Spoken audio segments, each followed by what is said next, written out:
¿Qué relación existe entre los usos lingüísticos, orales y escritos, que se producen dentro de las aulas de clase? Y no solo ahí, sino también fuera de ellas.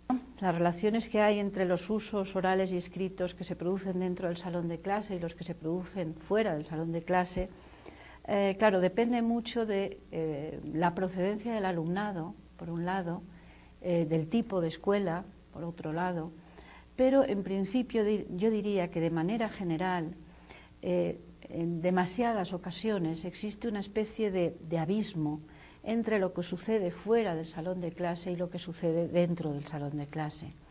Normalmente la gente cuando habla en su casa, con sus amistades, en su colonia, con sus compañeros y compañeras, pues habla para pasar el rato, para disfrutar de la compañía, para preguntar cosas que no sabe.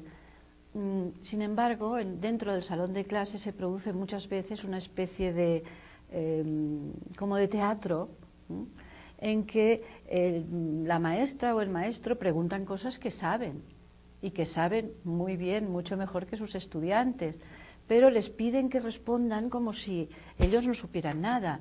Es aquella extraña norma que dice: yo sé, maestra, yo sé que tú sabes, alumno, que yo sé lo que te pregunto mucho mejor que lo sabes tú, pero quiero que me contestes como si yo no supiera nada. Claro, esto es una situación que no se suele dar fuera del salón de clase. Por otra parte, lo que es cierto es que para una gran parte del alumnado, el acceso a formas de comunicación oral, luego hablaremos de la escritura, a formas de comunicación oral más formales, más elaboradas, más preparadas, menos espontáneas, menos informales, que es lo que dominamos fuera del aula. El acceso a esas formas, tanto en la interpretación, en la comprensión, como en la producción, para la mayoría del alumnado, digo, eso o se da dentro del salón de clase o no se da, por el entorno sociocultural en el que se vive, ¿verdad?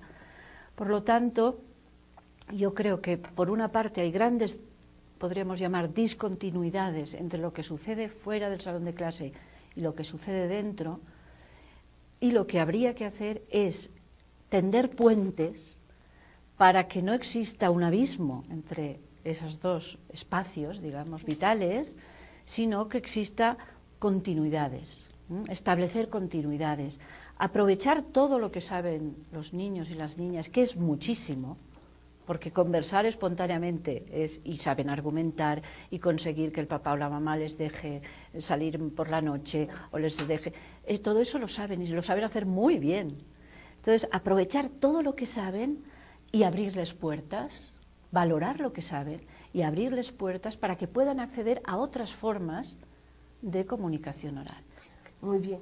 ¿Tiene importancia en este contexto el dominio de la lengua oral que los niños tengan para que puedan incursionar dentro de la lengua escrita?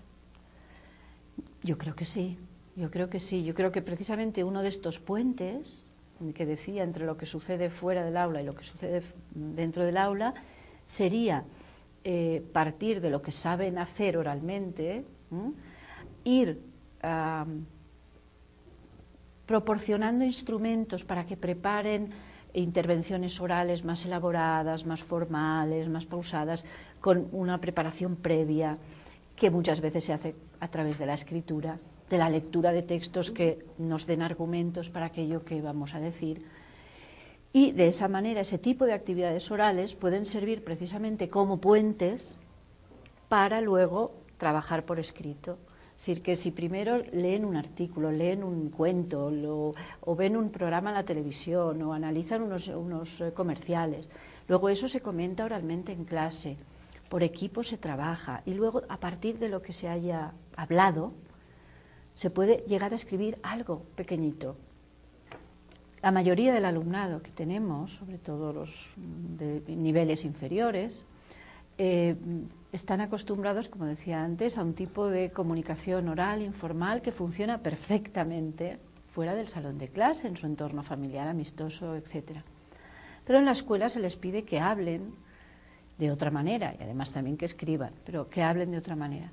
Entonces, por supuesto, si solo controlan en los usos más coloquiales, es muy probable que tengan dificultades en la comprensión del tipo de lenguaje más formal que se le ofrece o que se le impone a veces en el ámbito escolar, y que tengan dificultades en producir textos orales y por supuesto escritos del tipo que se les exige lo académico, lo escolar, porque hay una cosa que está muy clara, y es que en la escuela no solo se evalúa lo que se dice, sino cómo se dice. Y en ese, muchas veces, el cómo se dice es un impedimento para llegar a evaluar lo que se dice. Muy bien. Entonces, esta cuestión del éxito, del fracaso de los niños, de los estudiantes, de los adolescentes que tanto pues nos preocupan, tiene que ver con la competencia comunicativa oral, de una manera sustancial, ¿no? Sí, sí. Más cuando nosotros vamos a ver que tiene que emplear sus conocimientos, sus habilidades, ¿sí? sus capacidades en este hacer de la lengua que usted menciona.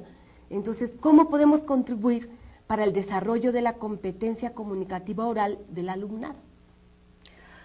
Bueno, de muchas maneras, pero a ver, voy a apuntar alguna idea para compartir contigo, Olimpia. En primer lugar, una cosa que yo creo que el profesorado tendríamos que tener muy claro es que cualquier profesor de cualquier materia es también profesor de lengua o profesora de lengua. Es decir, que quien enseña química tendría que ser muy consciente que está casi enseñando una lengua extranjera, porque tiene un corpus conceptual, léxico, una manera de hablar en química que no es la manera de hablar habitual de la gente. Lo mismo en historia, en ciencias sociales, lo mismo en matemáticas, en filosofía. Es decir, no se habla igual o no se escribe igual para hacer un comentario de historia que para hacer un comentario de literatura, que para hacer un informe de un experimento de química, que para hablar de matemáticas, de un problema, por ejemplo. Es decir, y sin embargo, muchas veces quienes enseñamos no tenemos en cuenta que hemos de dar a nuestro alumnado los instrumentos para que puedan acceder a esas diferentes formas de decir, porque aprender una materia, de hecho, es aprender la manera de hablar en esa materia. Qué sé yo, el concepto de problema. El concepto de problema en matemáticas es uno, pero en la vida cotidiana es otro.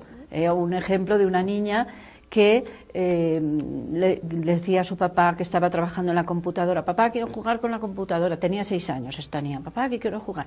No, que estoy preparando una cosa para mis alumnos. Pero déjame jugar. Pues dice, no, ¿pero qué estás haciendo? Pues estoy preparando un problema.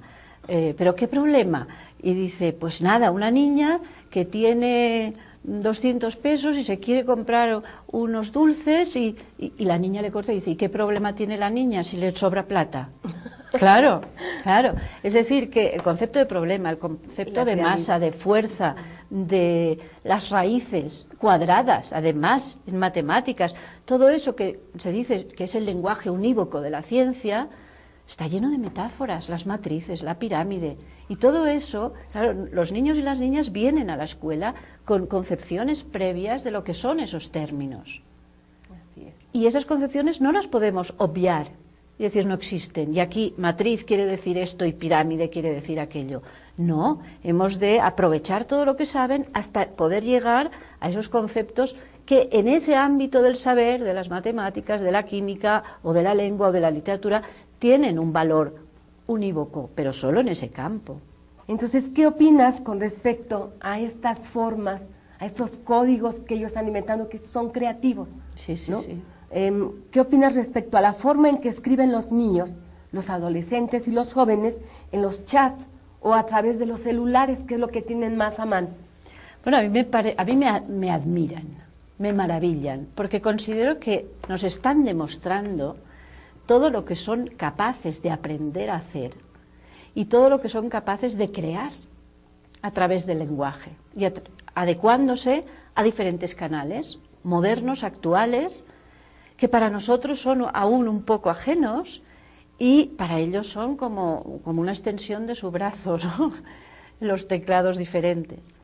Entonces, por supuesto, eso que acabo de decir es una valoración altamente positiva, pero con una salvedad, que eso es, yo lo considero altamente positivo en ese contexto, que es en el contexto de la comunicación entre iguales, de la comunicación entre personas que se conocen mucho, entre una comunicación muy inmediata, muy directa, muy rápida, muy económica, muy eficaz. Entonces demuestran que eso lo saben hacer muy bien. Pero por supuesto, esa no es la única manera de escribir, y eso ellos lo saben perfectamente. Perfectamente. Ahora, si lo que hacemos es decirles, eso está mal, eso es malo, ya les estamos poniendo de uñas, no sé si esta expresión se dice aquí en México, de uñas hacia lo que les queremos proponer. Como que les atacamos su identidad. Claro, y además, yo no sé, yo lo pienso, que a veces quienes ya tenemos una cierta edad, casi 2 edades, pues lo que tenemos es un poco de envidia hacia lo que son capaces de aprender y de hacer y que a nosotros nos cuesta tantísimo. Pero por otro lado, todo este sistema de escritura con abreviaturas, etcétera, parece que lo hayan inventado ellos, y tampoco es verdad, porque si abrimos un diccionario, el diccionario de la Real Academia Española de la Lengua, después de cada palabra vamos a ver que siguen pues 3, 4 o 5 abreviaturas. Por supuesto, otras abreviaturas que se dan en la escritura, como SR para señor, DRA para doctora, PRF, PAG de página, etc., etc. Utilizamos en la escritura muchas abreviaturas, pero unas están sancionadas y bendecidas por la Academia y otras no, porque son nuevas, son creadas, son producto de los últimos años, Entonces, quién sabe, a lo mejor de ahí llega un tiempo en que se aceptan más, eso ya no lo quiero decir. Pero lo que sí quiero decir es que tendríamos que mirar más a todo lo que son capaces de hacer los chicos y las chicas, y a todo lo que son capaces de crear, y a todas las maneras que tienen de aprender a hacer cosas, para aprovechar esas formas de aprendizaje dentro de la escuela. Llega un aparato electrodoméstico nuevo a casa, ¿y qué hacemos las personas de una cierta edad? Pues una vez hemos leído las instrucciones, llamamos al hijo o al nieto de 11 años para que nos lo ponga a funcionar. Así es. ¿Sí o no? Y ese jovencito, sin haber mirado una instrucción, nos pone a funcionar ese aparato. ¿Cómo lo hace? ¿Cómo aprenden los juegos en la calle? Y todo eso no se aprovecha en la escuela. Y hay que aprovecharlo, esas formas de aprendizaje, crear instancias de curiosidad. Lo fundamental, yo creo que del papel de una maestra o de un maestro es ser capaces de despertar en los chicos y las chicas el deseo de aprender, la curiosidad. Sí.